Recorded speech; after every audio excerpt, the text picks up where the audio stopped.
அஸ்ஸலாமு அலைக்கும். எல்லோரும் எப்படி இருக்கீங்க? அல்ஹம்துலில்லாஹ் நாங்கள் ரொம்ப நல்லாயிருக்கோம். இன்றைக்கி காலையில் எல்லாமே ரெடி பண்ணிட்டேங்க. எனக்கு கொஞ்சம் வெளியில் கொஞ்சம் வேலை இருக்குது, போக வேண்டிய வேலை. அதனால் காலையிலேயே எனக்கு சேர்த்து சமைச்சிட்டேன். பிள்ளைக்கு சாப்பாடு கொடுக்குறதோட சிக்கன் இருந்துச்சு, உருளைக்கிழங்கு வச்சு இப்படி கிரேவி மாதிரி செஞ்சுட்டேன்.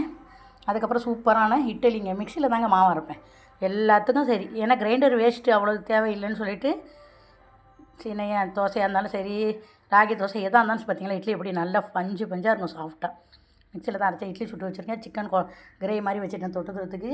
அதுக்கப்புறம் சுட சுட சோறு இப்போ தான் அதையும் எடுத்து வச்சுருக்கேன். பிள்ளைக்கு கட்டி கொடுத்து நான் ஹாட் பாக்ஸில் எடுத்து வச்சுக்குவேன். அதுக்கப்புறம் அவங்க தயிர் சோறு தான் கேட்டாங்க, தயிர் உர ஊற்றி வச்சுருக்கேன்.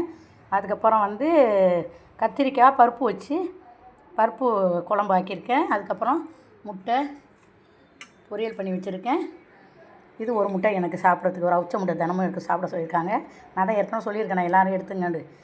அதனால் தினமும் ஒரு அவிச்ச முட்டை சாப்பிட சொல்கிறாங்க. அதனால் ஒரு முட்டை எனக்கு வச்சுருக்கேன். இதான் சூப்பரான சாப்பாடுங்க. காலையிலே இன்றைக்கி எல்லாம் ரெடி பண்ணிவிட்டேன். இட்லி, சிக்கன் குழம்பு, இது சுட சுட சோறு, தயிர், கத்திரிக்காய் பருப்பு வச்சு ஆக்கிடுங்க.